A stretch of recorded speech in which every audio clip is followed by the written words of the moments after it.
The insurance company tried to get the patient to take something that would have been deadly because of a cardiac problem. Right now on News Channel 6 at 7, Georgia lawmakers are considering a bill that would give your doctor more say in choosing what medications are best for you. A few lingering showers across the area, then it's full sunshine for the weekend. Forecast coming up. Also tonight, meet just one of many MCG students who found out where they will complete their residencies. Your News at 7 starts now. Live from Television Park, this is WJBF News Channel 6 at 7. Good evening, everyone. You're watching News Channel 6 at 7. I'm Dee Griffin. Thanks so much for joining us. Coverage you can count on begins with breaking news out of South Carolina. WSPA, our sister station in Greenville, confirms an Aiken pilot is dead after his plane went down.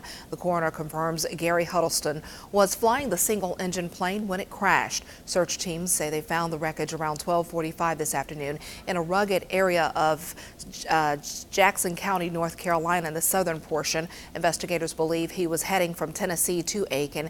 The NTSB is investigating this incident. A group of lawmakers says thousands of Georgians are being denied the medication they need because their insurance companies won't approve what doctors prescribe. A new bill is set to change that. Atlanta Bureau Chief Ashley Bridges has more on House Bill 63. The concept is basic. What you expect when you go to the doctor. Your doctor prescribes the medication that will help you get better, right? In Georgia, wrong. Georgia law doesn't ban step therapy, which allows insurers to make you try older, cheaper drugs before the new ones your doctor prescribes. And they wanted our epileptic patients to do was to fail twice on 2 different kinds of medication before they would give them the medication that would keep their seizures in order. Well, if you fail and you're an epileptic and you have a seizure, you lose your driver's license for 6 months. So how does a father support his family, or a mother support her family, or get them to school? I mean, it was so ridiculous. Lose their license or even lose their life. These stakes aren't unusual, putting patients with Crohn's in the hospital and some of the very senators in that hearing at risk of diabetic coma. It's a very good bill because insurance companies are telling us what the doctors ought to prescribe rather than the doctors prescribing what we need. The bill has 4 basic pillars. First, do no harm. That is, don't make patients try something known to be harmful to anyone. Second, don't make them take something that could be harmful to them. The insurance company tried to get the patient to take something that would have been deadly because of a cardiac problem she had. Then, if the patient's already tried a similar drug and failed on another insurance plan, don't waste time making them try it again. And if they failed a drug with the same mechanism, just give them the medicine they need. What bipartisan House Bill 63 boils down to: basically, this will put more control in the decision for what's the right medication for this patient between the doctor and the patient. Where the committee indicated they think it should be. That bill has been referred to the Senate floor and should come up for a vote before the end of session. Reporting in Atlanta, I'm Ashley Bridges. That bill has already passed the House and will soon be voted on by the Senate. Well, if you watched News Channel 6 at 6 this evening, you saw George Escala's out there somewhere about traffic signs on a new Augusta roundabout pointing the wrong way. The original signs directed drivers to turn left in the roundabout, which is the wrong direction. As you see, less than an hour ago, the city of Augusta sent crews out to replace the misguided signs and get passengers going the right way. Well, the race for the District 5 Commission seat is heading into the home stretch. Interim Commissioner Johnny Few flanked by supporters holding a news conference on the last day of early voting. After today, the voters will only be able to cast their ballots Tuesday on Election Day. Few taking their time to urge District 5 voters to come on out and vote. It's very important that the citizens come out and vote. I would like for an overwhelming majority of District 5 to vote for me, so I wouldn't have to have a runoff. And I'm going to urge everyone.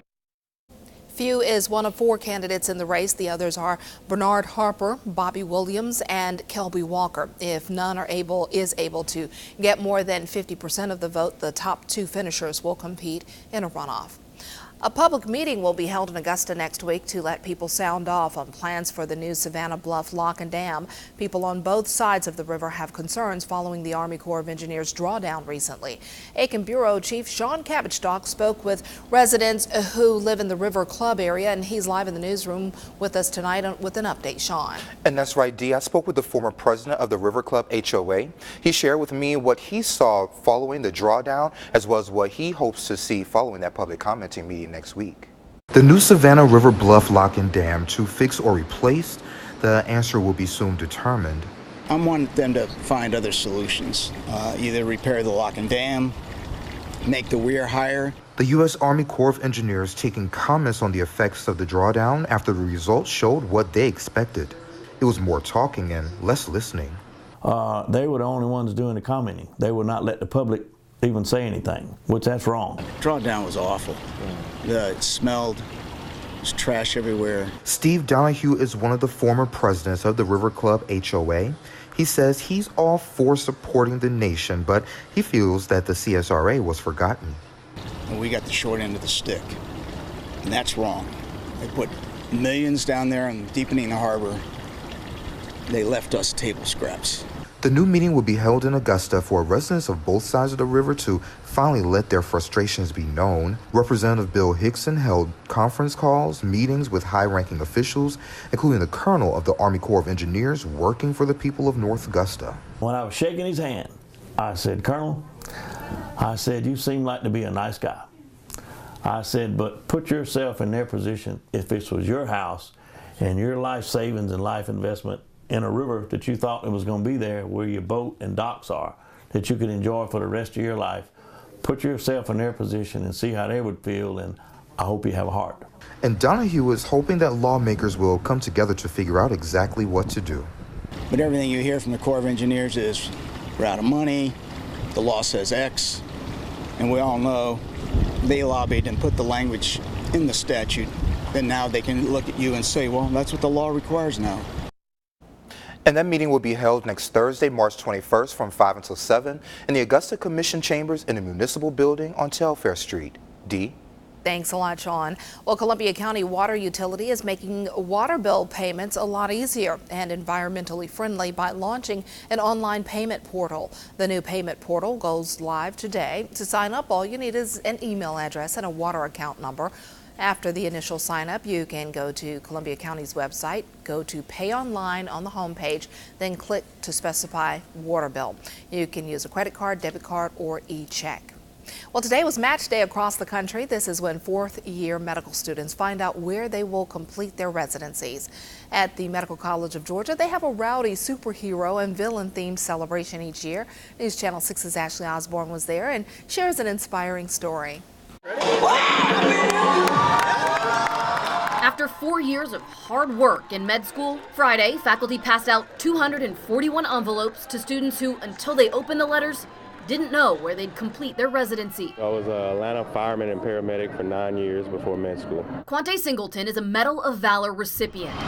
In 2013, he pulled an unconscious person from a burning house fire and saved their life. I always wanted to go to med school. Just where I grew up and how I grew up, it just wasn't a thing that I thought was attainable. The fire department was what gave me the courage to make that jump and do it. Not only is he the first doctor in the family, he's the first one in his immediate family to go to college. I think anything is possible as long as you put in the work and you have the desire, you can make it happen, no matter where you come from. He plans to come back and continue serving his hometown community, this time as an orthopedic surgeon. I got hurt at the fire department. I tore my ACL, and I didn't really realize how important function was.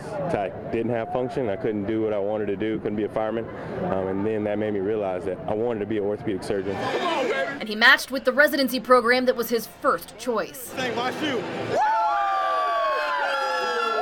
Washington University in St. Louis. And I felt like it would give me the opportunity to be the best surgeon that I could be and take that back to the community that I serve. He came dressed as Thor from the Marvel Comics, a fitting costume for this real-life, everyday hero. In Augusta at the Medical College of Georgia, Ashley Osborne, WJBF News Channel 6. MCG students matched to programs in 34 states and in 25 specialties. Congratulations to all of the students and best wishes on your bright futures. And Augusta School setting its sights on new horizons during a groundbreaking ceremony today. Episcopal Day School started on their new campus on Flowing Wells Road. It is in addition to the Education Center on Walton Way. The new campus will be centered around getting kids out of the classroom and into nature. Students will have to complete a project every year that will involve the new grounds. There's a faith component, a community and family component, and an athletic component. But of course, as an educator, I'm particularly excited about the hands-on educational piece of this campus. Murray added traffic on Flowing Wells will not be disrupted by construction. Episcopal Day School's new campus is set to open next fall. Well, yellow haze is covering this part of the country. Pollen season is in full swing and you can see it everywhere. So you're probably sneezing and sniffling. News Channel 6's Jenna Kelly found out some ways you can keep your eyes dry. That's right. It is pollen season, and one way to make sure the air in your home is not as pollinated as we've been seeing outside is to make sure that you have the right air filtration system. Recommended air filters are fiberglass or thicker pleated filters called media filters. Another way to reduce pollen, mold, and mildew in your home is using a UV lighting system. Most of us that have allergies, the doctors keep us maintained, not cured through medications. But these same doctors will tell us that if we attack that problem in our home through devices such as filtration or UV lamps, about half the people can get off of those meds. Another simple way to keep clean air inside of your home is to make sure that you're closing your windows and your doors as much as you possibly can. In Augusta, Jenna Kelly, WJBF News Channel 6. Had a few showers and thunderstorms roam the area, washing that yellow stuff away, but many of us stayed completely dry. Jiffy Lube Skyview Network along I-20 in Columbia County, mostly cloudy skies. Currently 70 after another very warm day. Winds out of the west-northwest at 6 miles an hour. A few showers remain across our extreme eastern counties. This is the last of it, all rolling east towards I-95. We're done with the rain in the metro, up towards the lake and our western counties. Zoom in, nice little thunderstorm here passing just to the east of Bamberg, now pushing into Orangeburg County, and a few lingering showers along Highway 64 just south of Barnwell, also pushing east into Bamberg County. Look outside tonight, looking for partly cloudy skies, slight chance of a shower by 8, dry for everybody by 10, and by midnight we're at 56 degrees. I'm Georgia Godfrey in Columbia. Straight ahead, I have a closer look at the budget that was recently approved by the House, and I'll tell you what money is being allocated for the Department of Corrections. Hey there, Georgia. I'm John Crow with your Cash 3 Cash 4 and Georgia 5 evening drawings. First, it's time for 5-card cash where you can win up to $150,000. 8 of hearts, 8 of spades, king of hearts, 5 of hearts, and ace of diamonds. Now, let's play Cash 3. Your first winning number is 0, as followed by 9, and your final winning number is 6. Again, if you have the number 0, 9, and 6, way to go. Now let's play Cash 4 and win you some money. Here we go, your first winning number is 7, as followed by 8. Up next, we have 4, and your final winning number is 8. Again, if you have the numbers 7, 8, 4, and 8 in any winning combination, congratulations. On to Georgia 5. Here we go. Your first number is 0. Followed by 5. Up next, we have 1. Your next number is 5, and your final Georgia 5 number is 0. Again, those numbers are 0, 5, 1, 5, and 0. Good luck and play on, Georgia.